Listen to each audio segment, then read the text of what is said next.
Olá, eu sou o professor Lucas Neto. Sejam bem-vindos a mais um programa Escola Bíblica no seu lar. Hoje nós vamos estudar a lição de número 11, que tem como título A Superexposição Midiática da Igreja.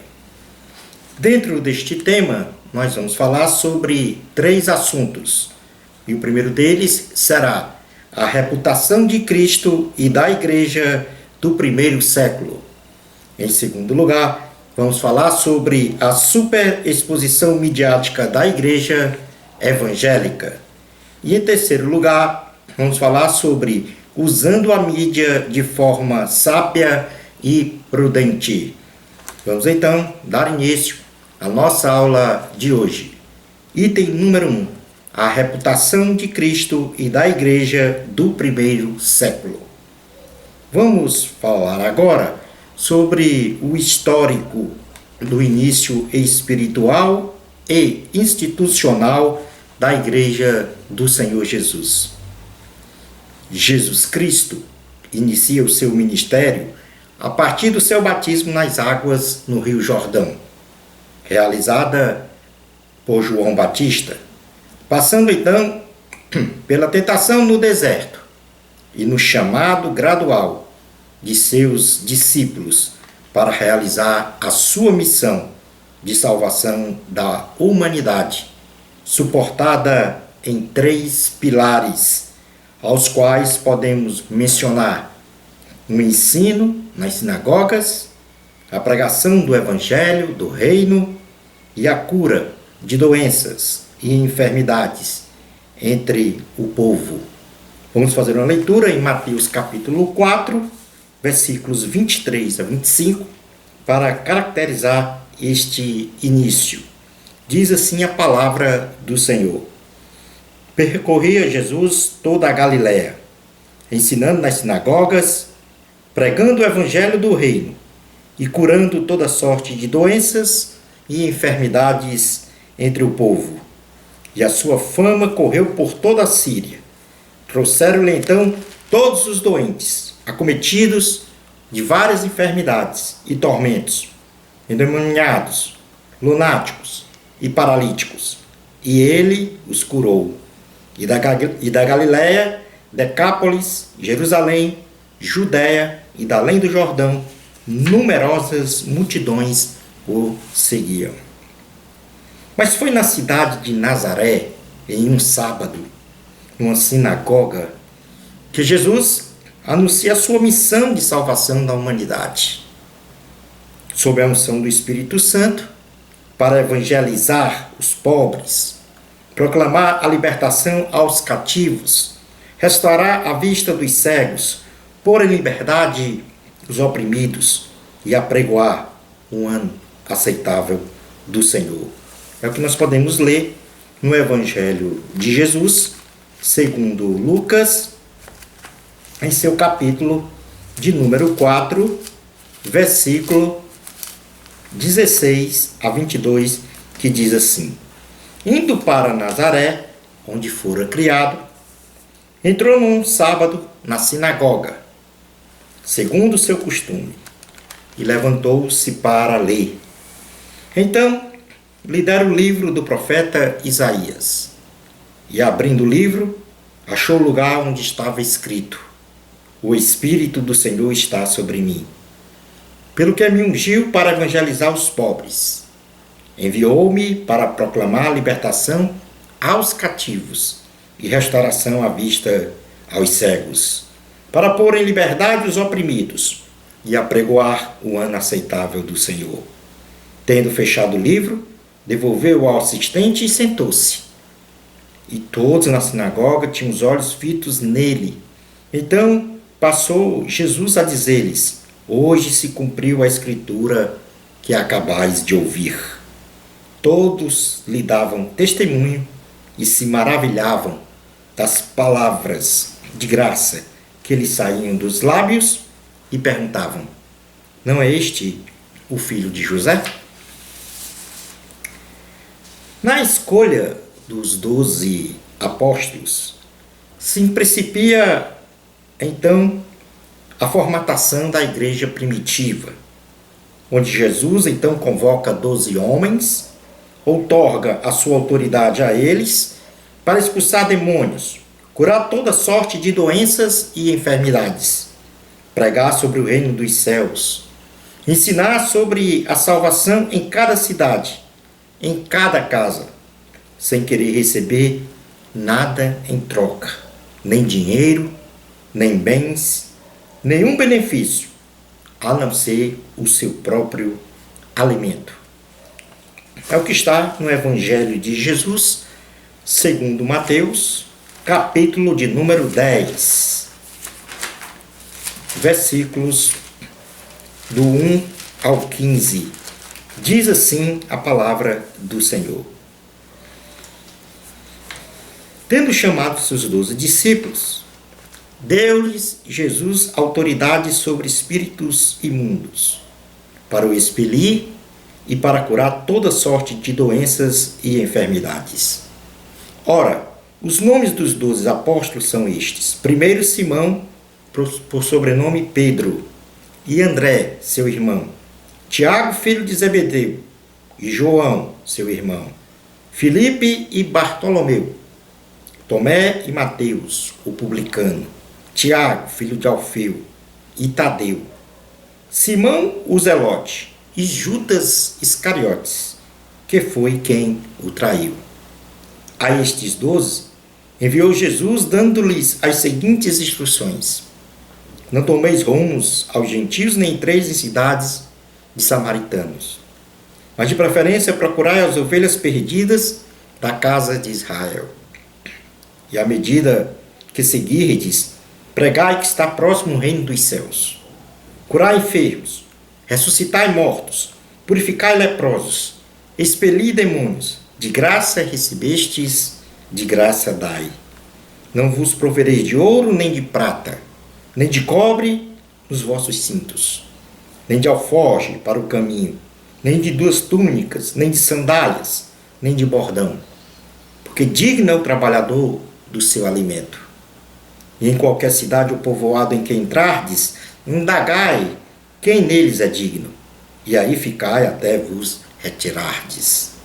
Ao entrardes na casa, saudai-a. Se com efeito a casa for digna, venha sobre ela a vossa paz. Se porém não for, torne para vós outros a vossa paz. Se alguém não vos receber nem ouvir as vossas palavras, ao sairdes daquela casa ou daquela cidade, sacudi o pó dos vossos pés.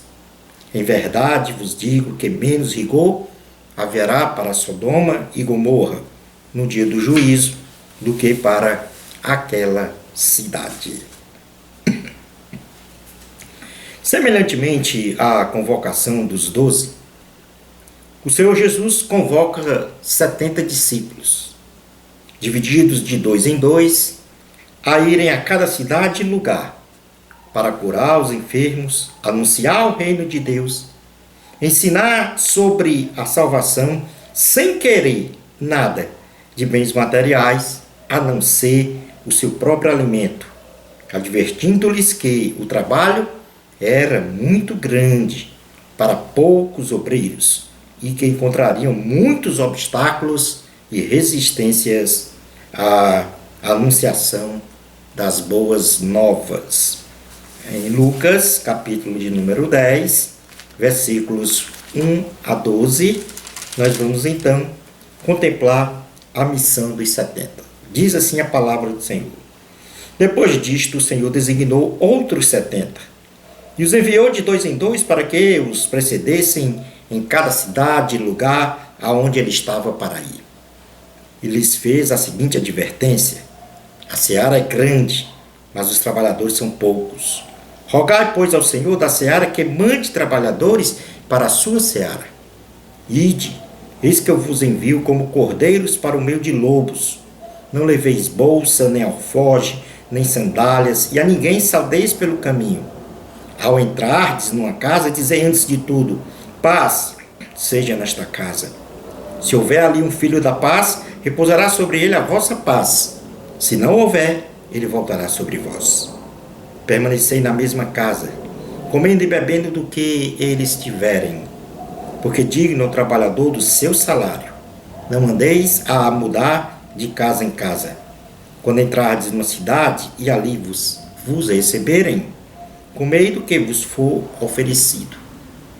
Curai os enfermos que nela houver, e anunciai-lhes: a vós outros está próximo o reino de Deus.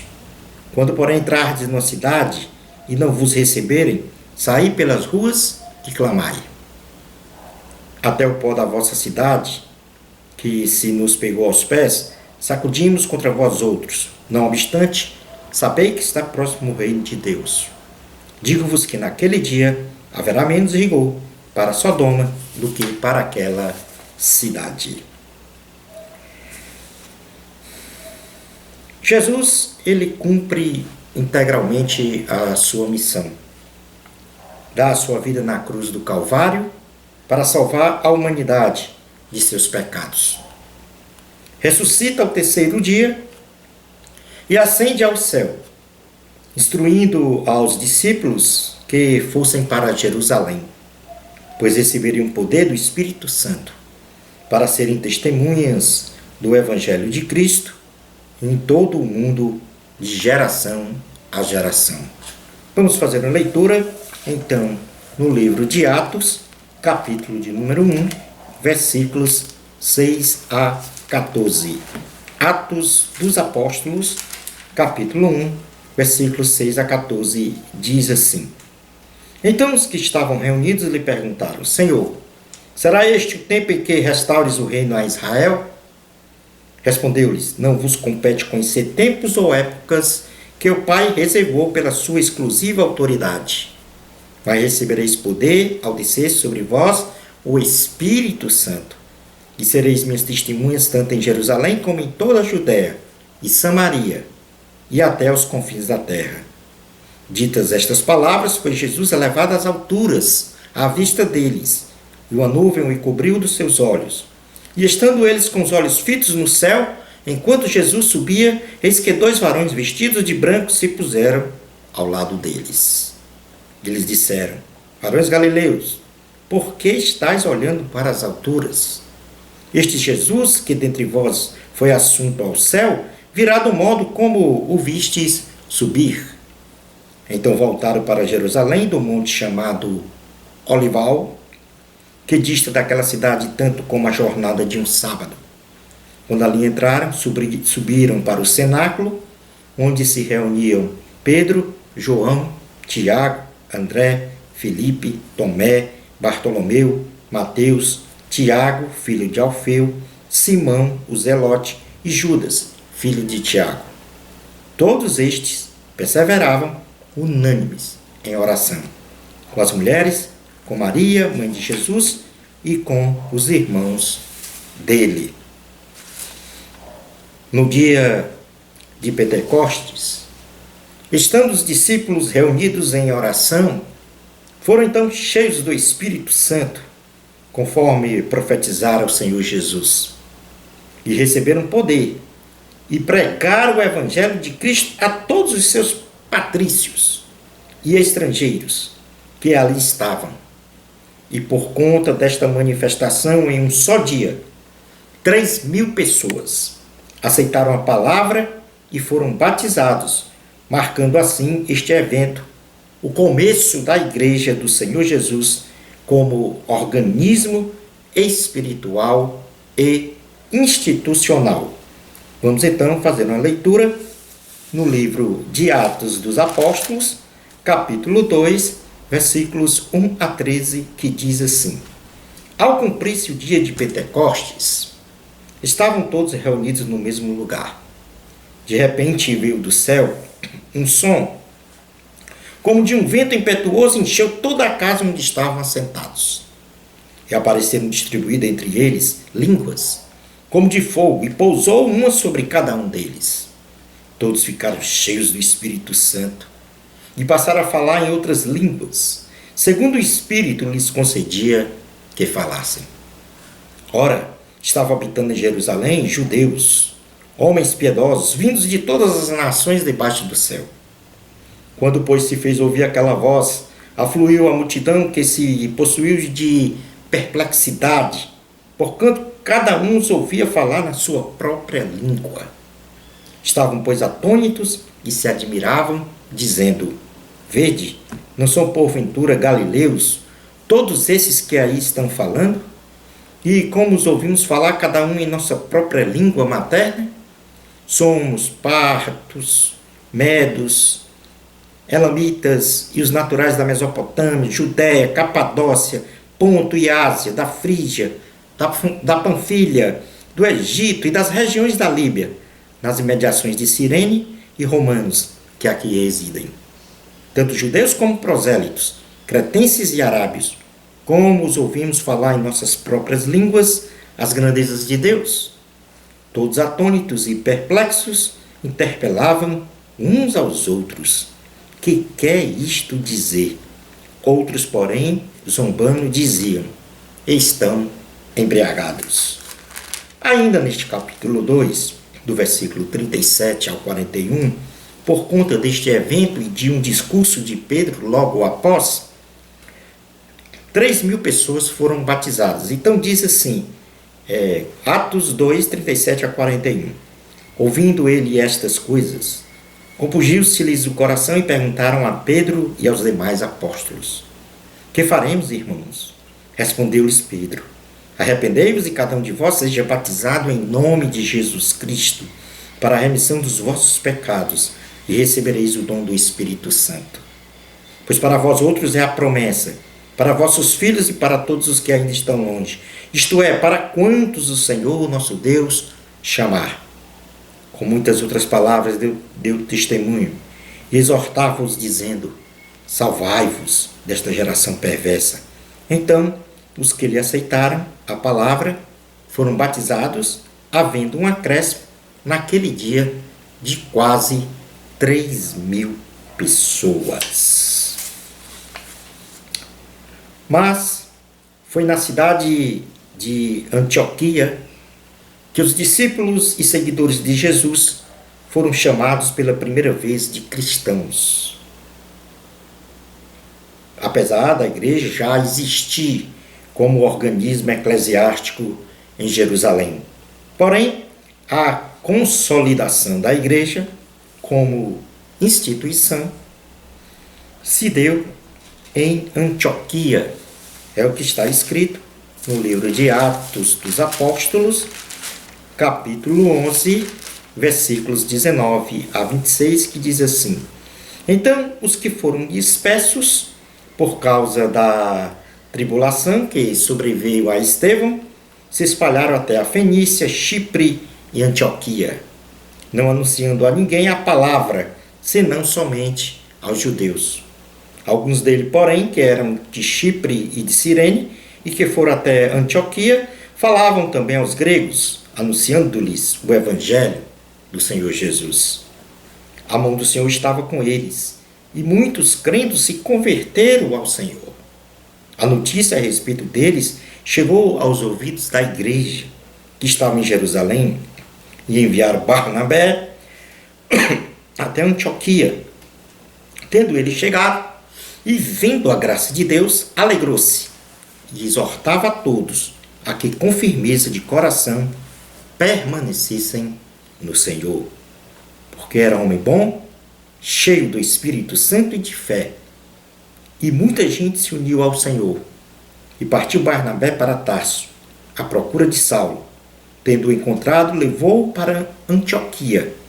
E por todo um ano se reuniram naquela igreja e ensinaram numerosa multidão. Em Antioquia foram os discípulos, pela primeira vez, chamados cristãos. E assim, com este evento em Antioquia, onde os discípulos foram chamados pela primeira vez de cristãos, nós terminamos esse breve histórico do início espiritual e institucional da Igreja do Senhor Jesus no primeiro século.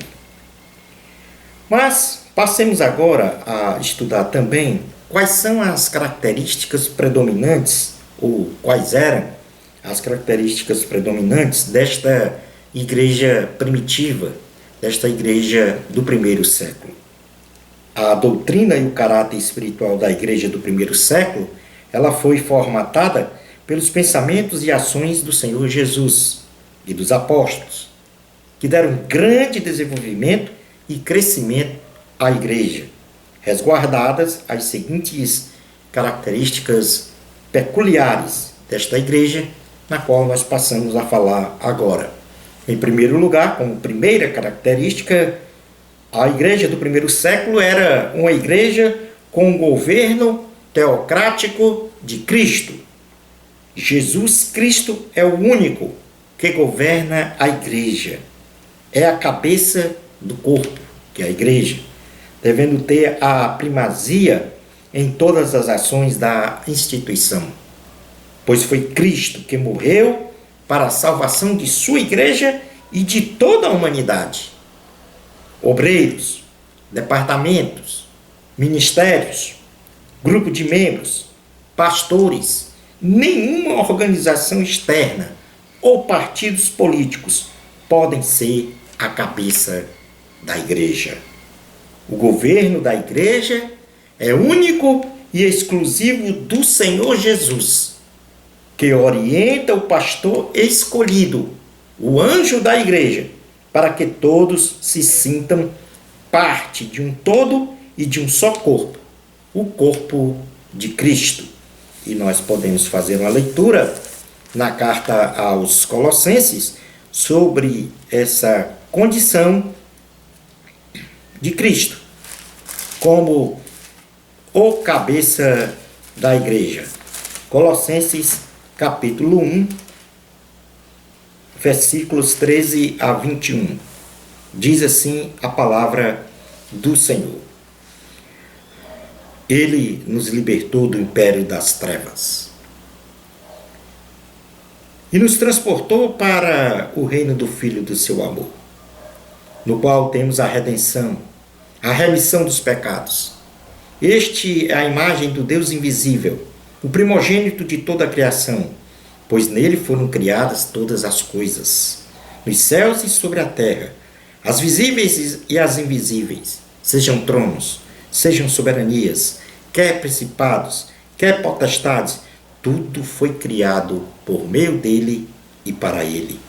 Ele é antes de todas as coisas. Nele tudo subsiste. Ele é a cabeça do corpo, da igreja. Ele é o princípio, o primogênito de entre os mortos, para em todas as coisas ter a primazia. Porque aprove a Deus que nele reside toda a plenitude, e que, havendo feito a paz pelo sangue da sua cruz, por meio dele, reconciliasse consigo mesmo todas as coisas, quer sobre a terra, quer nos céus, e a vós outros também, que outrora eres estranhos e inimigos no entendimento, pelas vossas obras malignas. Agora, porém, vos reconciliou no corpo da sua carne, mediante a sua morte, para apresentar-vos perante eles santos, inculpáveis e irrepreensíveis. Se é que permaneceis na fé, alicerçados e firmes, não vos deixando afastar da esperança do evangelho que ouvistes, e que foi pregado a toda criatura debaixo do céu, e do qual eu, Paulo, me tornei ministro. Portanto, aí há a excelência da pessoa e da obra de Cristo. Jesus Cristo é a cabeça do corpo, ou seja, é a cabeça da igreja, e escolhe um homem, um anjo da igreja, um homem escolhido segundo a vontade de Deus, para dirigir esta igreja num governo teocrático, ou seja, sobre o governo de Cristo. Como segunda característica, a igreja do primeiro século era uma igreja fundamentada na palavra de Deus. A igreja, em uma definição teológica, ela pode ser definida como uma comunidade de pessoas que foi chamada para fora de um sistema de valores sociais contrários à vontade de Deus e que crê em Cristo como Salvador e Senhor, e que também estão sendo transformados em seu caráter moral e espiritual, segundo a imagem de Cristo. Esta transformação se dava segundo uma plena comunhão com Deus, por meio da adoração, do jejum, da oração e, muito especialmente, sem desviar o foco no aprendizado da doutrina, isto é, no aprendizado e na prática da santa e gloriosa Palavra de Deus. No livro de Atos dos Apóstolos, em seu capítulo 2, nós podemos ler o versículo 42 a 47, é exatamente esta condição de uma igreja fundamentada na palavra, na oração, no jejum. Atos capítulo 2, versículos 42 a 47 diz assim: e perseveravam na doutrina dos apóstolos, e na comunhão, no partir do pão e nas orações. Em cada alma havia temor, e muitos prodígios e sinais eram feitos por intermédio dos apóstolos. Todos os que creram estavam juntos e tinham tudo em comum. Vendia suas propriedades e bens, distribuindo o produto entre todos, à medida que alguém tinha necessidade. Diariamente perseveravam unânimes no templo. Partiam pão de casa em casa e tomavam as suas refeições com alegria e singeleza de coração, louvando a Deus e contando com a simpatia de todo o povo. Enquanto isso, acrescentava-lhes o Senhor dia a dia os que iam sendo salvos. No livro ainda de Atos dos Apóstolos, capítulo 6, versículos 1 a 7, há também aqui uma demonstração do foco da preservação da palavra de Deus como o fundamento principal da igreja. Diz assim a palavra, Atos 6, 1 a 7. Ora, naqueles dias, multiplicando-se o número de discípulos, houve murmuração dos helenistas contra os hebreus, porque as viúvas deles estavam sendo esquecidas na distribuição diária. Então os 12 convocaram a comunidade de discípulos e disseram: não é razoável que nós abandonemos a palavra de Deus para servir às mesas. Mas, irmãos, escolhi dentre vós 7 homens de boa reputação, cheios do Espírito e de sabedoria, as quais encarregaremos deste serviço. E quanto a nós, nos consagraremos à oração e ao ministério da palavra. O parecer agradou a toda a comunidade e elegeram Estevão, homem cheio de fé e do Espírito Santo, Filipe, Prócoro, Nicanor, Timão, Pármenas e Nicolau, prosélito de Antioquia. Apresentaram-nos perante os apóstolos e estes, orando, lhes impuseram as mãos. Crescia a palavra de Deus e em Jerusalém se multiplicava o número dos discípulos. Também muitíssimos sacerdotes obedeciam à fé. Mas a igreja do primeiro século também tinha como característica o de ser uma igreja com consciência e responsabilidade social. A igreja, em sua missão, deve ter um viés de assistência aos necessitados. Não no sentido assistencialista, de acomodação e dependência permanente dos necessitados desta ajuda, mas na provisão dos meios mínimos para que as pessoas saiam do estado de miséria para a oportunidade de terem o seu sustento próprio, e isto com a participação efetiva dos membros da igreja mais abastados, de modo que não caia sobre os ombros da igreja, como instituição, toda a responsabilidade social. As obras sociais são importantes, porém devem carregar em seu bojo a ideia de crescimento espiritual e econômico das pessoas, a partir de ações bem organizadas, até mesmo com organizações governamentais ou não. A igreja primitiva, a igreja do primeiro século, ela tinha esta consciência e responsabilidade social. É o que nós podemos ler ainda no livro de Atos dos Apóstolos, capítulo 4, versículos 32 a 37, que diz assim: Da multidão dos que creram, era um o coração e a alma. Ninguém considerava exclusivamente sua nenhuma das coisas que possuía. Tudo, porém, lhes era comum. Com grande poder, os apóstolos davam testemunho da ressurreição do Senhor Jesus. E em todos eles havia abundante graça, pois nenhum necessitado havia entre eles. Porquanto os que possuíam terras ou casas, vendendo-as, traziam os valores correspondentes e depositavam aos pés dos apóstolos. Então, se distribuía a qualquer um à medida que alguém tinha necessidade. José, a quem os apóstolos deram o sobrenome de Barnabé, que quer dizer filho de exortação, levita natural de Chipre, como tivesse um campo, vendendo, trouxe o preço e o depositou aos pés dos apóstolos. Atos, capítulo 11,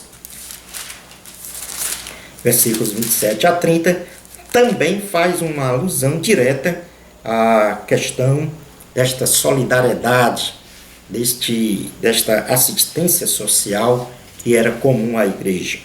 Naqueles dias, desceram alguns profetas de Jerusalém para Antioquia, e apresentando-se um deles, chamado Ágabo, dava a entender pelo Espírito que estava para vir grande fome por todo o mundo, a qual sobreveio nos dias de Cláudio. Os discípulos, cada um conforme as suas posses, resolveram enviar socorro aos irmãos que moravam na Judéia, o que eles com efeito fizeram, enviando aos presbíteros por intermédio de Barnabé e de Saulo. Portanto, é a solidariedade e esta consciência e responsabilidade social da igreja. Como uma última característica da igreja do primeiro século é que ela era uma igreja com espírito evangelístico. Uma igreja que não evangeliza, pratica uma traição à grande comissão dada pelo Senhor Jesus, à sua igreja. Logo, a igreja não pode limitar sua ação ao perímetro de sua edificação, somente para um grupo de pessoas que aflui a um determinado local. O espírito missionário deve ser totalmente absorvido pela igreja, para, segundo as suas possibilidades e oportunidades, levar o evangelho de Cristo, sem qualquer acepção de pessoas, para salvar vidas. Portanto, a grande comissão dada pelo Senhor à igreja foi esta que está escrita no Evangelho de Jesus, segundo Marcos, capítulo 16, versículos 15 ao 18, que diz assim: E disse-lhes: Ide por todo o mundo e pregai o Evangelho a toda criatura. Quem crer e for batizado será salvo. Quem, porém, não crê será condenado. Estes sinais hão de acompanhar aqueles que creem. Em meu nome expelirão demônios, falarão novas línguas, pegarão em serpentes, e se alguma coisa mortífera beberem, não lhes fará mal. Se impuserem as mãos sobre enfermos, eles ficarão curados. Na sequência, em Atos, capítulo de número 15, Atos dos Apóstolos, capítulo de número 15, versículos 6 a 22,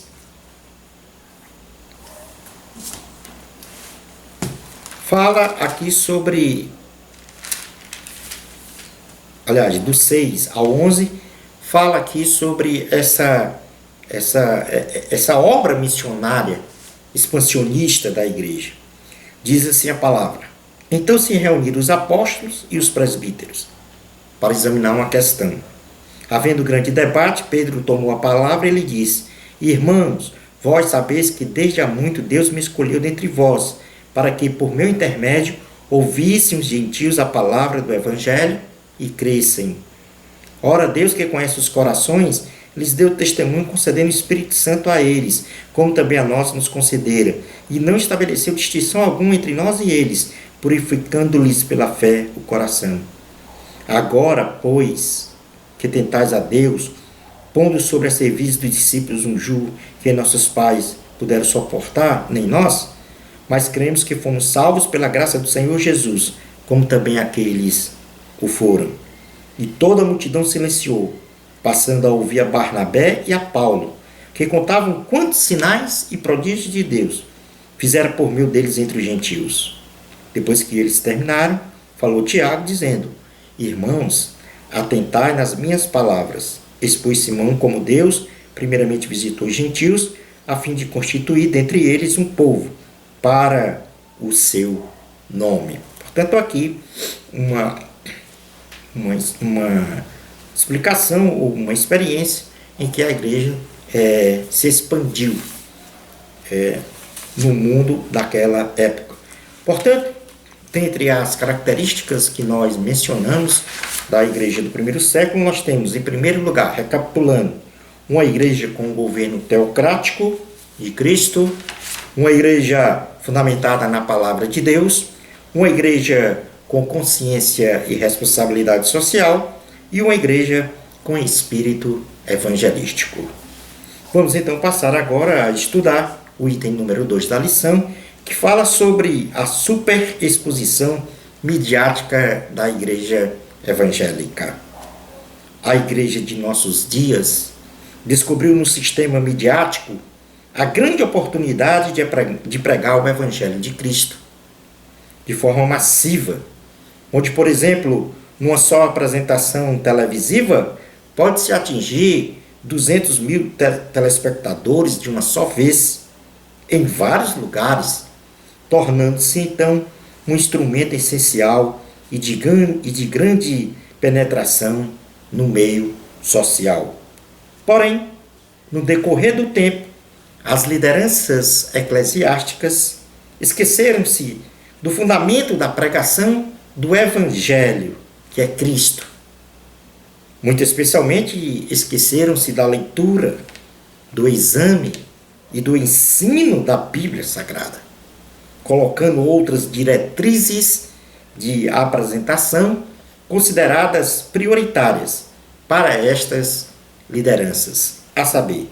Então, vamos, a partir de agora, falar sobre essa retirada da pregação da palavra para a salvação dos homens e a colocação de outras prioridades que na mídia, na qual nós passamos a estudar neste momento. Em primeiro lugar, passou-se a falar ou a discursar um discurso de autoajuda. A preleção discursiva do dirigente espiritual se fundamenta em bases de autoajuda, em detrimento da palavra de Deus. E este discurso de autoajuda é para o atendimento das demandas sociais emergentes, tais como os bens materiais, a cura da enfermidade, o emprego, o processo judicial que está emperrado, o marido que se foi, a esposa que se foi, a libertação dos vícios e demais necessidades, prendendo então o espectador à realização de campanhas, de correntes, de exigências presencial permanente nos templos. A verdade é que nós devemos, em primeiro lugar, não realizar um discurso de autoajuda. Mas a Bíblia Sagrada diz que, em primeiro lugar, nós devemos buscar o reino de Deus e a sua justiça. E as demais coisas nos serão acrescentadas como fruto de nossos esforços, debaixo das bênçãos do Senhor. É o que diz o Evangelho de Cristo, segundo Mateus, capítulo de número 6, versículos 31 a 34, onde nós podemos ler o seguinte. Mateus, capítulo 6, versículo 31 a 34. Portanto, não vos inquieteis dizendo: que comeremos, que beberemos, ou com que nos vestiremos? Porque os gentios é que procuram todas estas coisas. Pois vosso Pai celeste sabe que necessitais de todas elas. Buscai, pois, em primeiro lugar o seu reino e a justiça de Deus, e todas estas coisas vos serão acrescentadas. Portanto, não vos inquieteis com o dia de amanhã, pois o amanhã trará os seus cuidados. Basta ao dia o seu próprio mal.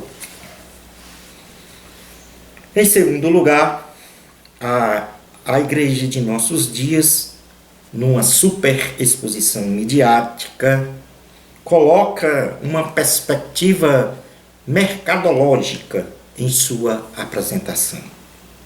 A mídia, por força de sua avançada tecnologia, mormente a televisão, com o uso de satélites espaciais, requer um alto custo de contratação, que supera inúmeras vezes as receitas orçamentárias da igreja, cuja fonte são os dízimos e ofertas dos fiéis. Empurrando então a administração das organizações eclesiásticas a oferirem mais recursos dos fiéis, fruto de múltiplas e seguidas ofertas, novas modalidades e formatos de entrega de dízimos, aquisição de símbolos presumidamente sagrados e com fonte de poder, compra excessiva de materiais impressos, sonoros e de imagem como apoio aos ensinamentos bíblicos, sugestivos votos coletivos com valor mínimo monetário de oferta e tantas outras fontes mercadológicas de arrecadação para fazer jus ao pagamento dos serviços prestados pelas concessionárias de mídia, porém, desprovendo os recursos necessários para outras frentes de evangelização, de missões e de obras sociais da igreja. A igreja do Senhor Jesus foi advertida pelo apóstolo Pedro que os falsos mestres e profetas, movidos por avareza, fariam deles instrumentos de comércio, com palavras fictícias. É o que nós podemos ler na segunda carta de Pedro, em seu capítulo de número 2, versículos 1 a 3, que diz assim, a palavra do Senhor. Despojando-vos, portanto, de toda maldade e dolo, de hipocrisia. Aliás, na segunda carta de Pedro, não é na primeira, na segunda carta de Pedro, capítulo 2, versículos 1 a 3, diz assim: assim como no meio do povo surgiram falsos profetas, assim também haverá entre vós falsos mestres, os quais introduzirão dissimuladamente heresias destruidoras, até o ponto de renegar o soberano Senhor, que os resgatou, trazendo sobre si mesmos repentina destruição. E muitos seguirão as suas práticas libertinas, e por causa deles será infamado o caminho da verdade. Também movidos por avareza, farão comércio de vós, com palavras fictícias. Para eles o juízo lavrado a longo tempo não tarda, e a sua destruição não dorme. O cristão deve ter a sua esperança depositada no Senhor Jesus Cristo. Viver uma vida íntegra, idônea, honesta e indispensavelmente estudar a Bíblia Sagrada para um crescimento espiritual contínuo em Cristo. É o que diz a segunda carta de Pedro, capítulo 3, versículos 14 a 18, que diz assim: por essa razão, pois, amados, esperando estas coisas, empenhai-vos, por serdes achados por ele em paz, sem mácula e irrepreensíveis. E tende por salvação a longanimidade de nosso Senhor, como igualmente o nosso amado irmão Paulo vos escreveu, segundo a sabedoria que lhe foi dada, ao falar acerca destes assuntos, como de fato costuma fazer em todas as suas epístolas, nas quais há certas coisas difíceis de entender, que que os ignorantes e instáveis deturpam, como também deturpam as demais escrituras, para a própria destruição deles. Vós, pois, amados, prevenidos como estáis de antemão, acautelai-vos, não suceda que arrastados pelo erro desses insubordinados, descaiais da vossa própria firmeza. Antes crescei na graça e no conhecimento de nosso Senhor e Salvador Jesus Cristo. A Ele seja a glória, tanto agora como no dia eterno. Em terceiro lugar, como uma super exposição midiática da igreja, é realizado o culto à personalidade do pastor. A mídia, pelo grande uso da imagem e por ter um alto grau de exposição, cria marcas e personalidades importantes.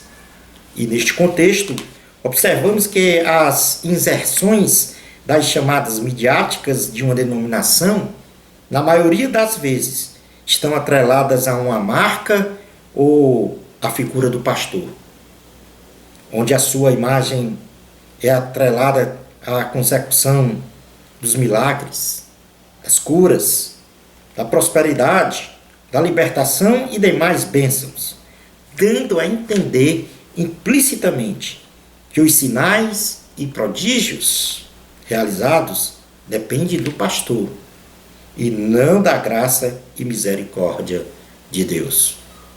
Esta materialização propositada do culto à personalidade do pastor tem como objetivo despertar nas pessoas o desejo de engrossar as fileiras que compõem a membresia desta denominação eclesiástica e, ao mesmo tempo, criar inconscientemente e misticamente um ídolo.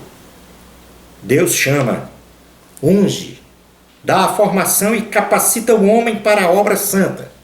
Entretanto, temos que entender que nos púlpitos estabelecidos pelo mundo inteiro, a palavra de Deus tem que ser aberta, pregada, ensinada e praticada. Mas, sobretudo, o pregador tem que desaparecer do púlpito e apresentar unicamente Cristo como Salvador e Senhor da humanidade, o único Deus merecedor de toda honra e de toda glória para sempre. Amém. É o que nós podemos ler no Evangelho de Jesus, segundo escreveu João, em seu capítulo de número 3, versículos 22 ao 30, que diz assim: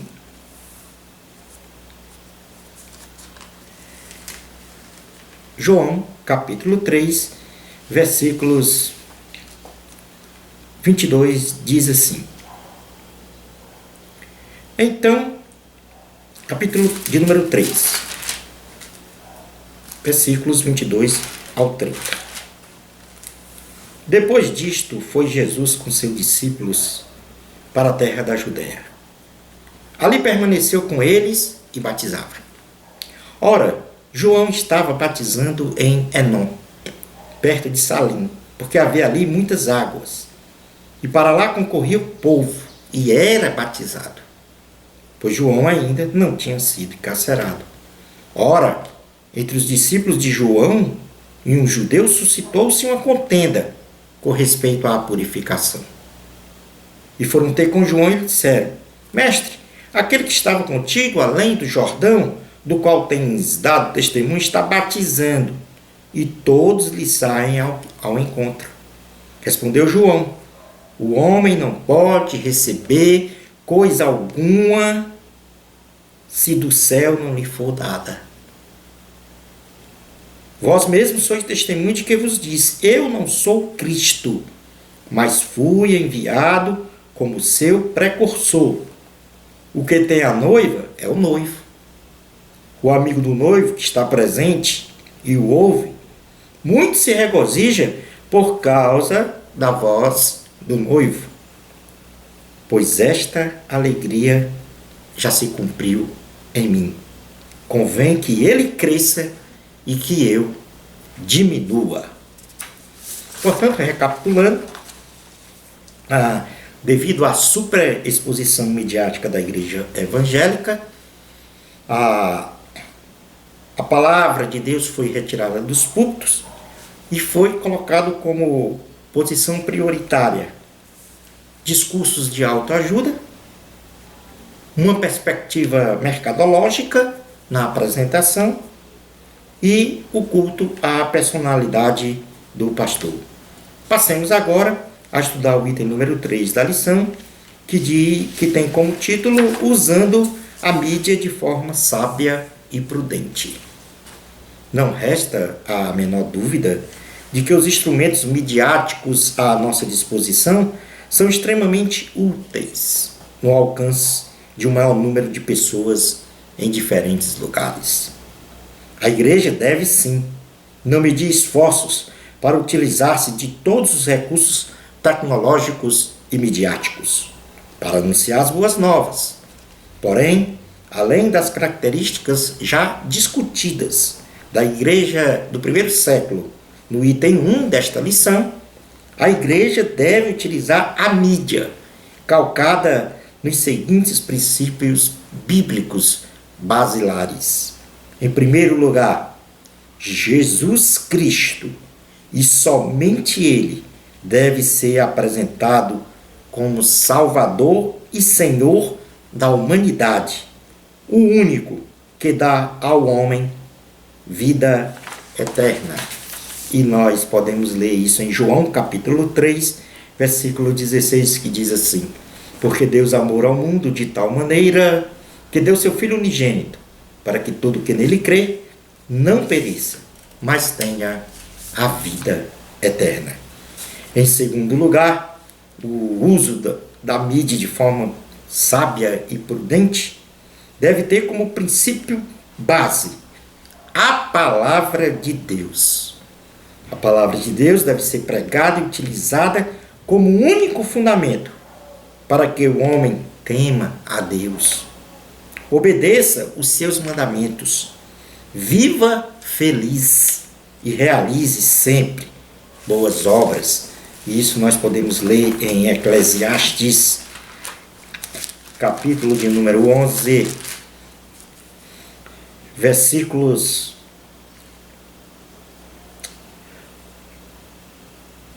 capítulo de número 12, versículos 13 a 14, que diz assim: de tudo que se tem ouvido, a suma é: teme a Deus e guarde os seus mandamentos, porque isto é o dever de todo homem, porque Deus há de trazer a juízo todas as obras, até as que estão escondidas, quer sejam boas, quer sejam más.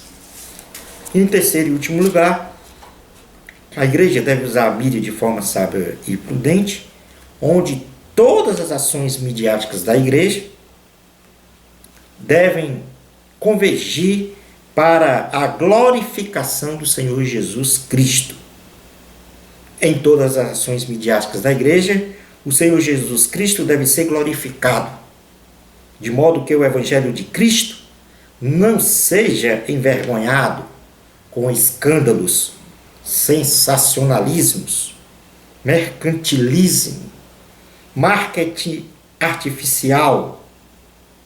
Ao homem é imperativo aprender e andar na verdade, temer a Deus, dar graças e glorificar ao Senhor Jesus pelo que Ele é e pelos benefícios que nos tem feito, e especialmente o de ter nos livrado do inferno. E isso nós podemos ler no Salmo de número 86, versículos 11 a 13, que diz assim: ensina-me, Senhor, o teu caminho, e andarei na tua verdade. Dispõe o coração para só temer o teu nome. Dar-te-ei graça, Senhor, Deus meu, de todo o coração, e glorificarei para sempre o teu nome, pois grande é a tua misericórdia para comigo, e me livraste a alma da mais profunda sepultura e do poder da morte. Portanto, recapitulando, o uso da mídia de forma sábia e prudente perpassa pela apresentação de Jesus Cristo como único e suficiente Salvador e Senhor da humanidade, perpassa pela palavra de Deus, pela pregação da palavra, e todas as ações na mídia devem convergir para a glorificação do nome de Jesus para sempre. Concluindo a nossa aula de hoje, a estratégia de se utilizar os instrumentos midiáticos para a anunciação do Evangelho de Cristo é válida, desde que cumpra a missão de fazer discípulos, ensinando a palavra de Deus a todos os homens para a salvação e vida eterna, glorificando para sempre o autor e consumador da nossa fé, Jesus Cristo. Uma bênção especial de Deus para você. Amor a Cristo. Até o nosso próximo programa Escola Bíblica no seu lar, se Deus permitir.